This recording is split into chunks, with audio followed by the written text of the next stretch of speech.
So, am I responsible to reach out to someone within our circles who's an atheist?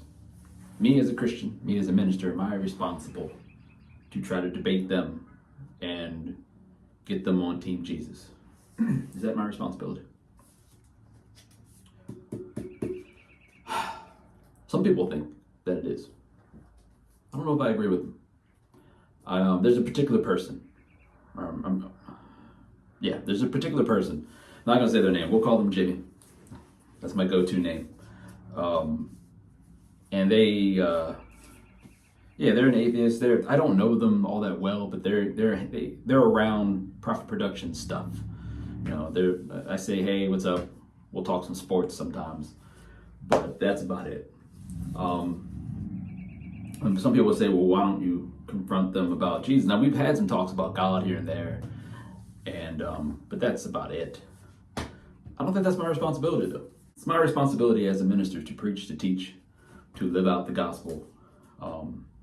It's my responsibility as a Christian just to do what God's put on my heart to do. That's what I do. I'm kind of done with debating. Unless I feel like I have to step in for whatever reason, like someone's trying to bully somebody or someone's just so way off. Other than that, I don't normally do that. But this particular person, Jimmy, is an atheist and a self-proclaimed intellectual. Don't ever be a self-proclaimed intellectual, by the way. Jimmy, I love you, but come on. Can't proclaim yourself to be an intellectual. And speaking more generally, I don't know that I could say that someone is an intellectual who calls themselves an atheist. That's just me. And I say that because to me, it's more logical to be a believer in God, of God, than it is not, to me. All you have to do really is to keep asking yourself two questions. Where and why? And where did everything come from and why?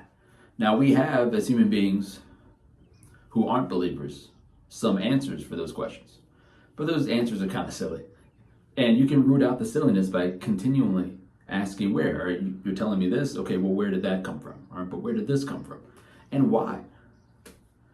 And then you'll have some people who will say, well, there isn't a why. Science can't tell us a why, so there isn't a why. And I just honestly find that to be lazy and arrogant.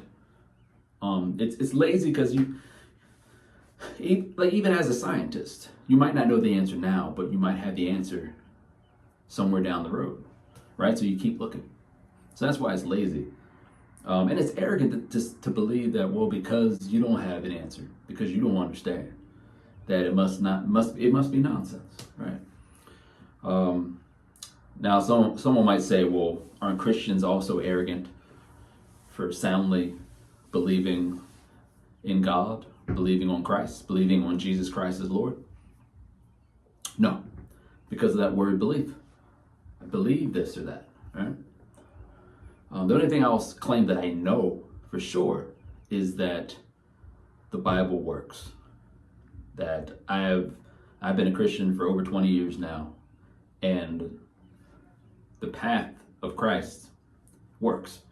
I'm not saying church always works, and I'm not saying that there aren't some jerky Christians and Christian leaders out there. There certainly are, and if you listen to me long enough, you'll hear me talk about them.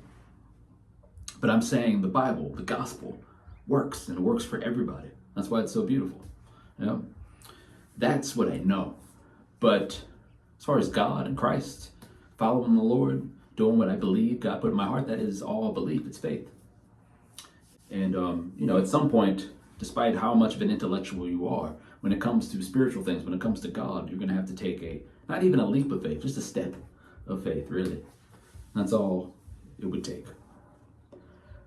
So I think there's just so much out there, logically speaking, to keep you from being an atheist, for you to call yourself an intellectual. Now I will accept someone, even though I don't want them to anyone to self-proclaim themselves to be an intellectual. I will accept someone doing that and saying they're agnostic, saying, well, I don't know, it could be.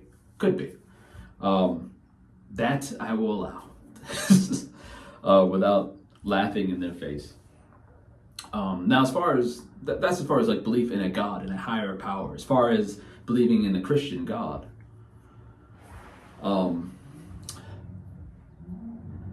that's another conversation. Whether like intellectually would lead you to the path of Christianity, right? However, I will say that out of all the faiths out there, out of all the religions out there, I'll go with Christianity is more as a faith than a religion.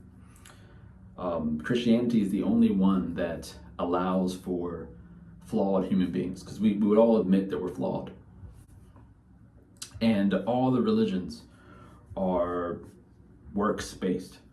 So a flawed person doing works, they're going to be flawed works. And so it's counterintuitive to a degree. But with Christianity, there's grace. There's what our God, Jesus Christ, has done for us. And so there's grace despite us being flawed. But whatever.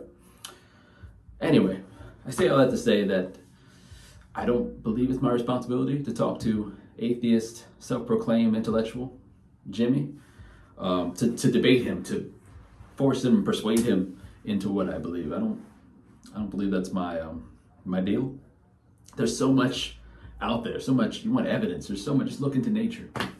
Look at how complex life is, how complex we are, and ask yourself those questions of where and why. There's so much out there that if Jimmy's not, and the Jimmys of the world aren't believing in a God by now, I don't know what to say. Ain't nothing I can say. Yo and yo.